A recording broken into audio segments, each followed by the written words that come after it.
ज्ञान गुण सागर, जय कपीस तिहुँ लोक उजागर।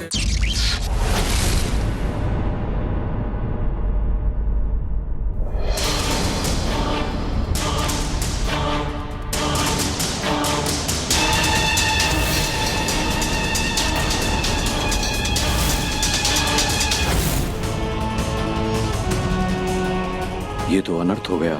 अब अश्वमेध यज्ञ कैसे पूर्ण होगा?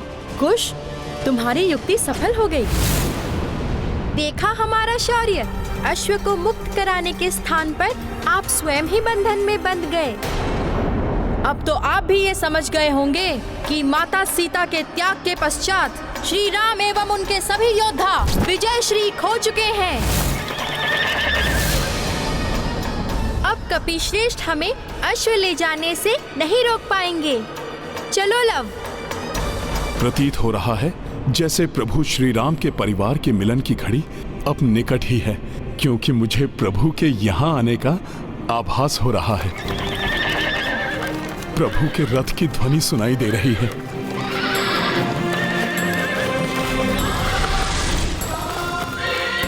प्रभु, अब शीघ्र आ जाइए। अब आपके परिवार के विछोह का एक एक क्षण कठिन लग रहा है। प्रतीत हो रहा है लव, अयोध्या का अब कोई ऐसा योद्धा शेष नहीं है जो हमसे अश्व को वापस ले जाने का दुस्साहस कर सके। हाँ कुश, अब तो स्वयं श्री राम भी आ जाएं। उन्हें भी हम अश्व नहीं लेने देंगे। परास्त करेंगे हम उन्हें भी, क्योंकि माता सीता के त्याग के पश्चात श्री राम ने भी विजय श्री खो दी है। बस कुछ क्षण और, प्रभु से मिलन होते ही लव कुश को भी सत्य का बोध हो जाएगा। आश्चर्य है, परास्त होने के पश्चात भी कपिश्रेष्ठ के मुखड़े पर प्रसन्नता लक्षित हो रही है। माता पार्वती ने जो कहा था वो सत्य होने वाला है। कैसा होगा वो मिलन का क्षण। प्रभु अपने पुत्रों को हृदय से लगाकर कितने प्रसन्न होंगे। उनके समस्त दुख क्षण भर में दूर हो जाएंगे। प्रतीत हो रहा है पराजय के दुख ने विक्षिप्त कर दिया है कपिश्रेष्ठ को, इसीलिए दुखी होने के स्थान पर प्रसन्न हो रहे हैं।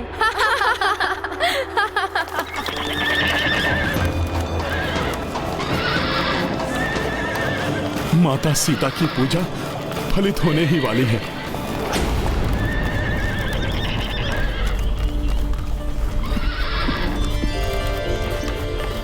रघुनंदन के रथ की ध्वनि, क्या वो निकट ही गई है? माता ललिता देवी, क्यों मुझे प्रतीत हो रहा है कि मेरे स्वामी निकट ही गई है। एक और तो मेरे पुत्रों के लिए विचित्र सभा है, और दूसरी मेरे स्वामी की निकटता का आभास, क्या वो सत्य में ही आ रहे हैं?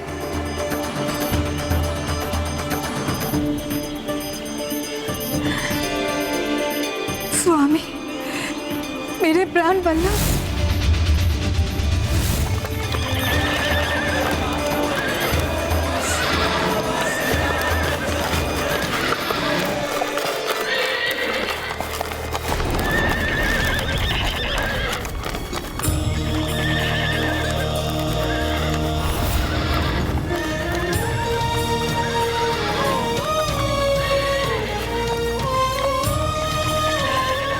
मेरे प्रभु श्री राम आ गए। श्री राम?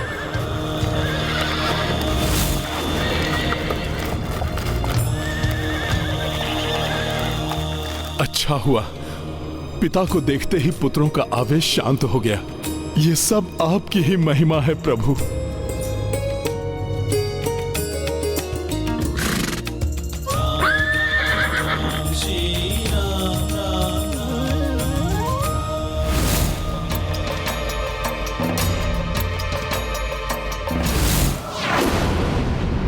राजसभा में तो प्रभु नहीं पहचान पाए थे अपने पुत्रों को, किंतु अब अवश्य पहचान लेंगे। लव कुश सामने है रघुराई, मन अनुरागी क्रोध भुलाई। देखी देखी हर्षित श्री कपीशा, पल्लवित उर आस कलिका।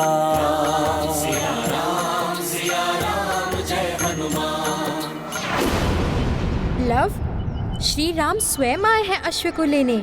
इन्हें भी हमारा सामना करना होगा। हे प्रभु, ये क्या होने जा रहा है? मुझे शीघ्र ही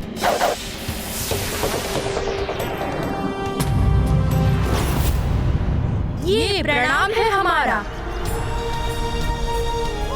उन मर्यादा पुरुषोत्तम श्री राम के चरणों में, जिन्होंने अधर्म का नाश करके धर्म की स्थापना की।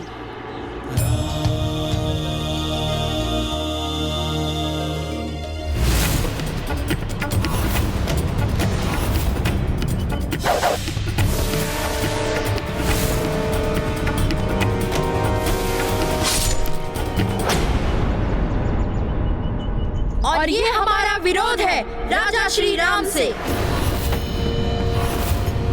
जिन्होंने अपनी अर्धांगिनी माता सीता का त्याग किया। अबोधतावश लगाए हुए आक्षेपों से मैं आपके प्रति रुष्ट नहीं हूं पुत्रों। आप दोनों की वीरता, साहस, आपका ज्ञान प्रशंसनीय है।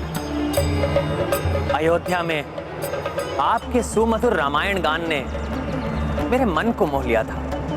हृदय में एक अपनत्व सा उत्पन्न होने लगा था जब मैंने आप दोनों को प्रथम बार देखा पुत्रों। क्षमा करें, हमें आपके अपनत्व की आवश्यकता नहीं है। आपके अपनत्व का अर्थ है अग्नि परीक्षा।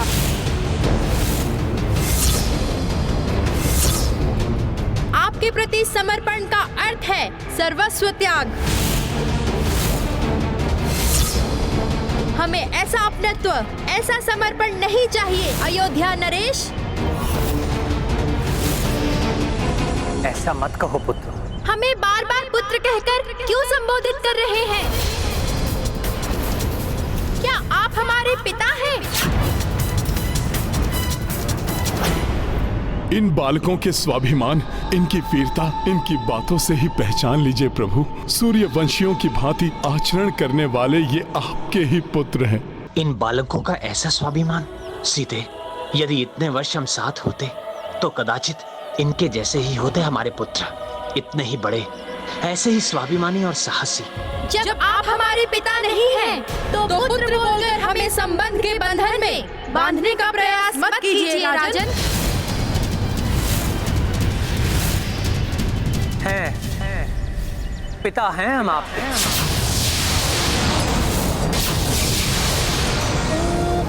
सारी प्रजा राजा की संतान होती है,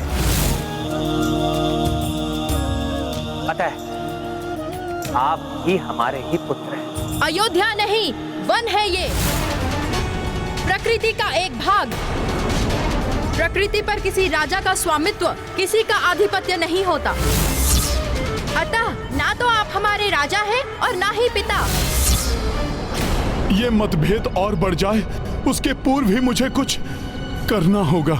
आप दोनों साधारण बालक नहीं हैं। कदाचित आपको मेरे पूर्वजों ने या त्रिदेवों ने मेरे धैर्य की परीक्षा लेने के लिए भेजा है। हम आश्रमवासी साधारण बालक ही हैं, और अब हम जैसे साधारण बालक भी पर्याप्त हैं आपके दिग्विजय यात्रा के अश्व को विजित करने के लिए। अतः ये रघुवंशी योद्धा जो यहाँ अचेत पड़े हुए हैं, इनकी भांति आप भी अश्व को मुक्त कराने का प्रयास आप भी कर लीजिए, यदि चाहे तो।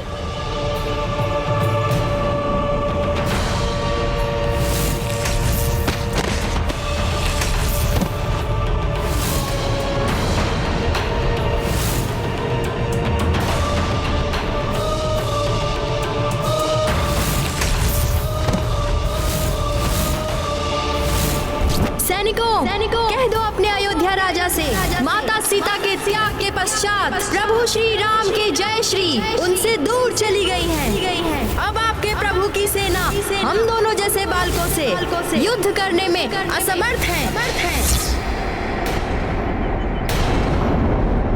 नहीं प्रभु, ये बालक आपके क्रोध के पास। बालकों, शूरवीर होना अच्छा है, किंतु वीरता के अभिमान को अपने मस्तक पर मत चढ़ने दो, अन्यथा ये शौर्य अहंकार में परिवर्तित होकर आपके मस्तिष्क को नियंत्रित करने लगेगा और आपका नियंत्रण इस पर से छूट जाएगा। अतः अहंकार को स्वयं पर नियंत्रण मत करने दो। आपकी रघुकुल से कोई शत्रुता नहीं है, इसलिए इसे मेरी अंतिम चेतावनी मानकर अश्व को मुक्त कर दीजिए। यदि आपको अश्व चाहिए तो विनती मत कीजिए, युद्ध कीजिए और मुक्त करा लीजिए अश्व को। जब श्री राम स्वयं यहाँ आएंगे तब तुम्हें देवी सीता को यहाँ लाकर सबका मिलन कराना होगा। ये सब उसी मिलन के लिए हो रहा है हनुमान। हाँ, अब मुझे ही मिलन कराना होगा प्रभु के परिवार का। जय श्री राम।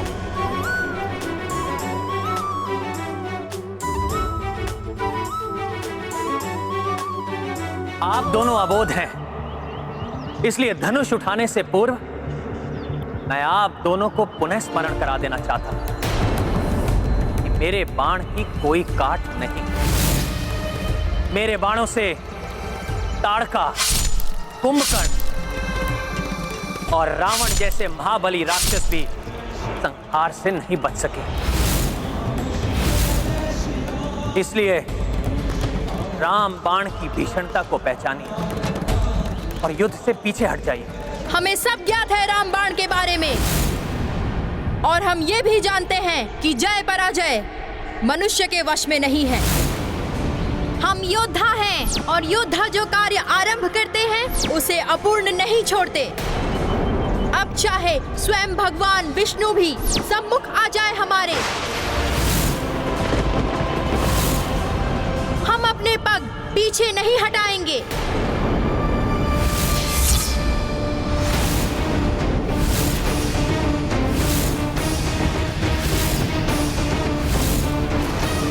लवकुश तो अपने बालपन में अनर्थ को आमंत्रण दे रहे हैं। यदि इनमें संग्राम हुआ तो न जाने क्या परिणाम होगा।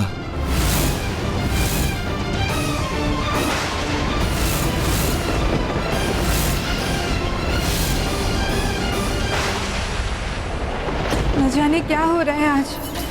ऐसी व्याकुलता तो जीवन में पहले कभी नहीं हुई। माता, पुत्र, माता, हनुमान शीघ्र बताओ, सब सकुशल तो है ना? माता, कुछ भी कुशल नहीं है, कुछ नहीं बचेगा।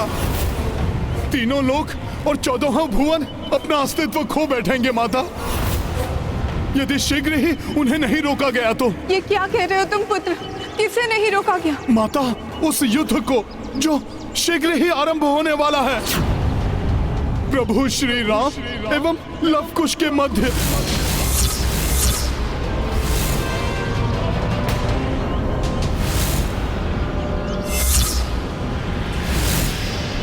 मेरे स्वामी और मेरे पुत्रों के मध्य युद्ध?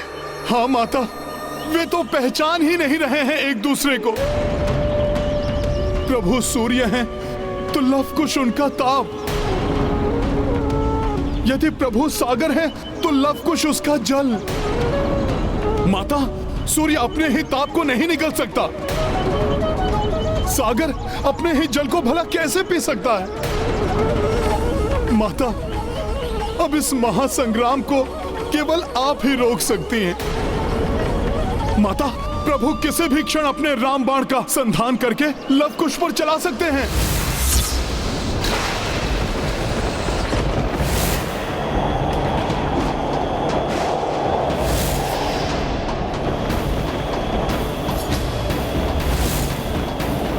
माता, आपको तो ज्ञात है, यदि एक बार राम बाण प्रभु के धनुष से छूट गया तो फिर उसे रोकना किसी के वश में नहीं है। माता, माता आप शीघ्र चलिए, चलिए माता।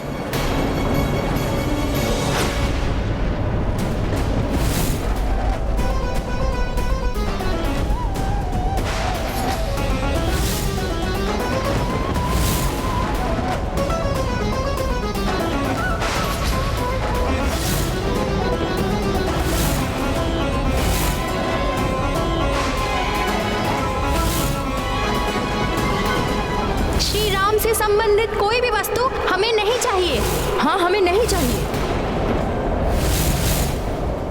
रामबाण को रामबाण ही रोकेगा। मैं समझ गया माते।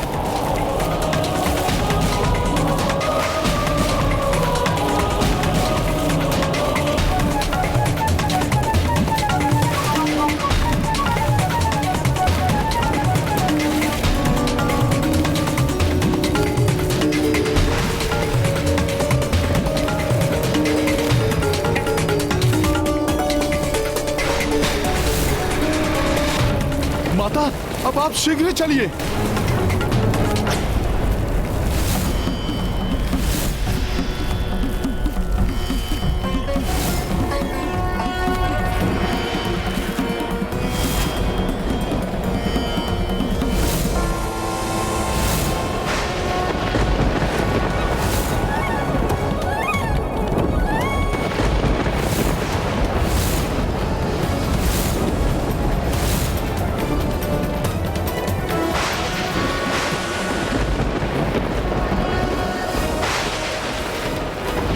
माता, माता, प्रतीत हो रहा है प्रभु अपने बाण का संधान कर रहे हैं। ये देखिए माता।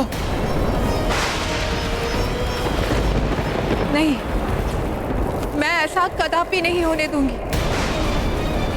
मेरे स्वामी अपने ही पुत्र को अपने बाण का लक्ष्य नहीं बना सकते।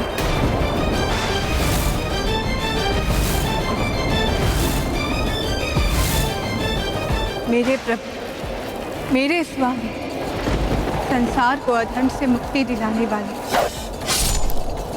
धर्म की रक्षा करने वाले मेरे श्री राम, मेरे पुत्रों की रक्षा कीजिए। संसार के उस प्रलय से रक्षा कीजिए जो मेरे पुत्रों को होने वाले अनिष्ट से उत्पन्न हो सकता है। हे रघुनंदन, दया कीजिए, रोक लीजिए इस अनर्थ को।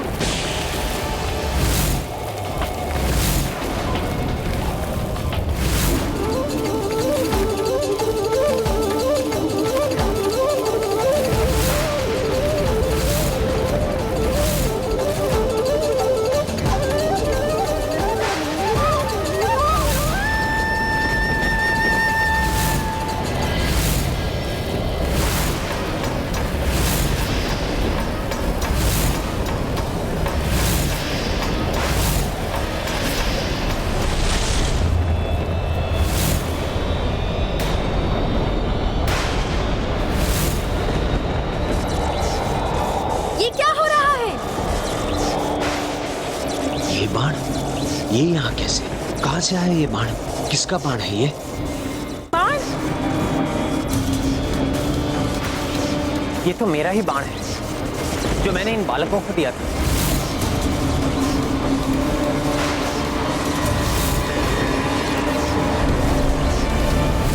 ये तो आश्रम में था, यहाँ पर कैसे आ गया?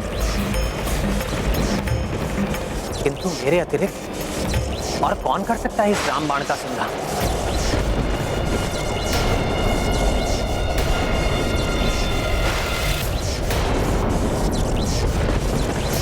सीते? हाँ? माता सीता को पुकार रहे हैं ये? हाँ, किंतु क्यों?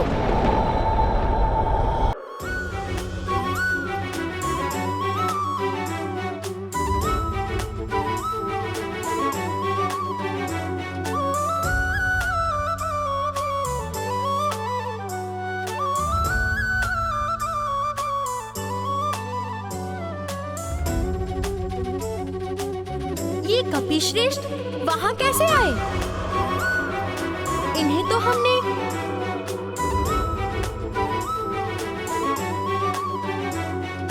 तो कपिश्रेष्ठ मुक्त हो गए दिव्याभास से।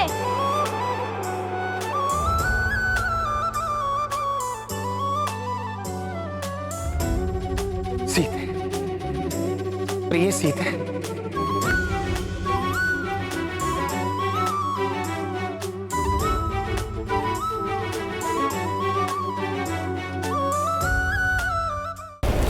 प्रिय सीते। श्री राम कपिश्रेष्ठ की ओर देखकर बार बार माता सीता का नाम क्यों ले रहे हैं?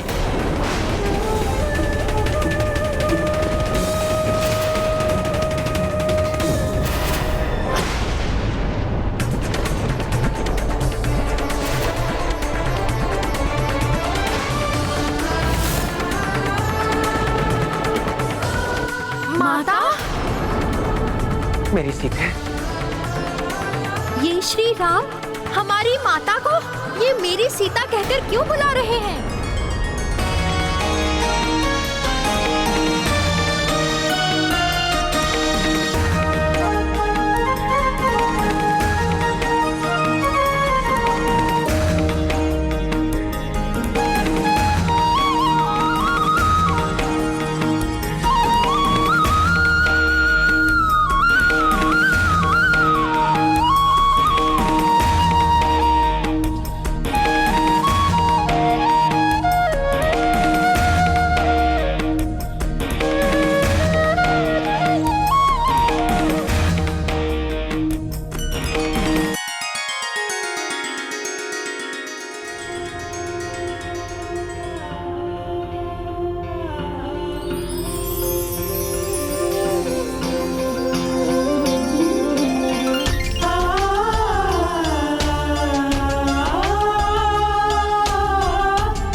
अंततः वो शुभ क्षण आ ही गया जब प्रभु श्री राम, माता सीता एवं उनके दोनों पुत्रों का एक सुखद मिलन होने वाला है।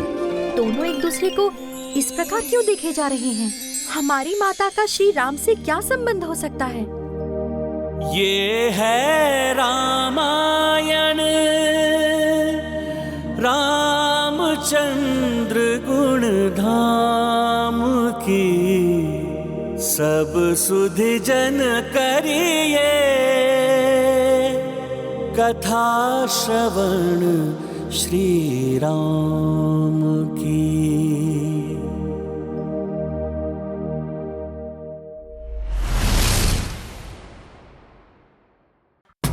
समय सत्य को उजागर कर ही देता है, इसीलिए व्यक्ति को परिस्थिति और समय दोनों की प्रतीक्षा करनी चाहिए।